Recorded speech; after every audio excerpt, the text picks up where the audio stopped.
What's good, guys? Debogolekwane here. I was just chilling, right? Minding my own business, checking out Facebook, and I came across a very, very beautiful art, right? And it got me thinking. I'm gonna give you my personal opinion of the most ruthless cell. Be prepared. So to do that, we need to know first who Cell is. Cell is a bioandroid created by Dr. Gero to be the perfect warrior, having genetics of the most formidable warriors the show had shown thus far. Cell basically is a one-man army, but I mean, who isn't in both the cases of supervillains and Z fighters alike, right? So, according to the Dragon Ball wiki, Cell is one of a few androids not completely created by the Mad Doctor himself because he realized this project Cell would take time. As a result, Dr. Gero's supercomputer continued creating Cell in secret. I think it's safe to assume that Cell doesn't have a gender. I'm saying this because he was the first and last of his kind. Also, during the tournament, he reproduced children just because he felt like doing it. And on top of that, he appears to have a way more masculine appearance. So let's check out the evolution of Cell.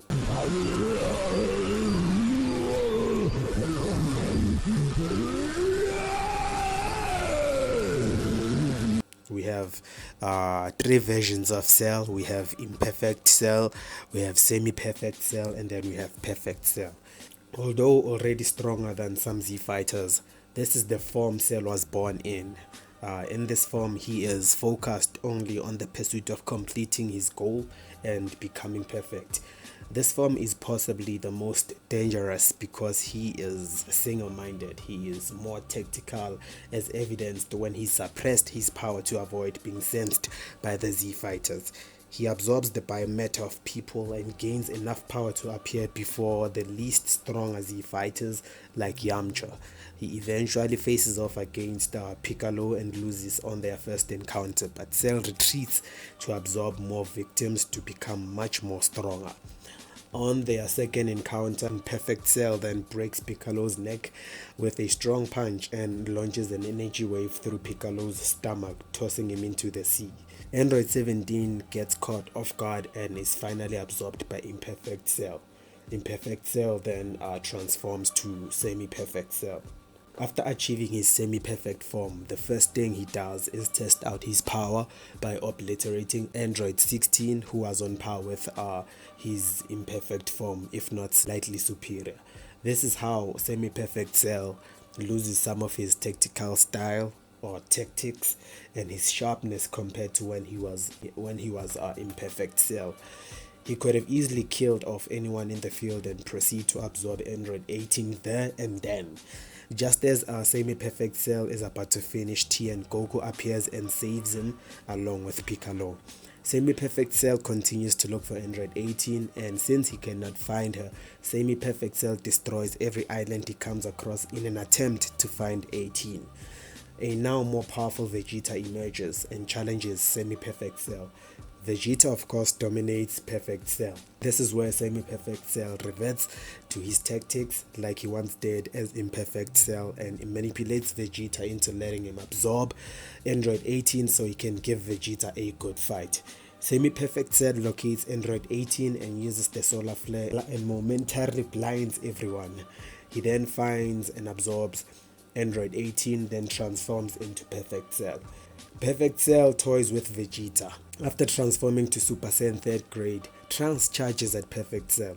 With all that power and muscle mass, he is unable to land even a single hit. Perfect Cell notes that a Super Saiyan 3rd grade transformation may pack quite the punch, but it simply lacks in speed. Feeling hopeless, Trunks tells Perfect Cell to kill him. Perfect Cell, however, is curious as to how did Trunks and Vegeta become so powerful in such a short amount of time, then decides to spare Trunks. This curiosity gives Perfect Cell an idea of coming up with a martial arts tournament which will take place in 10 days. So finally, who is the most dangerous Cell? Well, it was a close competition between Perfect Cell and Imperfect Cell because they have way more feats, and I was able to dig up some more information mostly about these two versions of Cell. On the third spot we have Semi-Perfect Cell. Semi-Perfect Cell was responsible for attacking and severely damaging Android 16. He destroyed nearly every island in his efforts to find Android 18. He uses the solar flare and blinds everyone, then absorbs Android 18. That's all I could. That's all I remember about Semi-Perfect Cell, and that's all I could dig up. And then on the second spot, I don't know if that's gonna trigger some people or what, but I decided to put Perfect Cell. Now remember, this is purely based on my opinion and the findings I could, dig up. You know what I mean? So on this second spot, I'm gonna put Perfect Cell. He's my personal favorite, to be honest. He's my personal favorite of all the three versions of Cell. Perfect Cell delivered a mere kick which left Krillin unconscious. He also beat Vegeta senseless and eventually knocks him unconscious. Destroyed Android 16 and he destroyed an army with a wave of his hand. He took attacks from Super Saiyan Goku and matched him, although I believe our Perfect Cell was slightly stronger. Now, but on our first spot we have, of course, Imperfect Cell. Now, Kami stated that he has known about the existence of this threat for the past 4 years, and it has now emerged, terrorizing thousands of people. Now, peep this. He says terrorized people, which is insane because we need to remember that Imperfect Cell was, more cunning. He was more sneaky. He would lurk in the shadows and attack his victims whenever they least expected it. This gave me, the first time I saw this, it gave me, the vibes of a horror film. It was insane. Like, Imperfect Cell was out for blood. He was much more ruthless. He was stealthy, and he did his thing. A news report depicting Ginger Town's populations of over 15,000 people completely vanished, and all that was revealed was scattered clothing everywhere, which is crazy. This guy's killing style was just too clean. He could not be traced or anything like that. So I mean, that's a true characteristic of a killer, like a cold-blooded killer. He's also hiding his key and getting stronger by absorbing more victims, and then powered up to an even greater power after meeting the androids for the first time, exploiting the thousands of lives he absorbed. So he beat Android 17 to a pulp in order to weaken him and absorb him by force. He easily overpowered Piccolo, and he absorbed Android 18. So yeah, we come to our conclusion as to why I think Imperfect Cell is a much more dangerous and ruthless version of Cell. So yeah, if you enjoyed this video, man, hit that subscribe button. It really helps a lot, and yeah. So yeah, this is my opinion on who I think was the most ruthless version of Cell.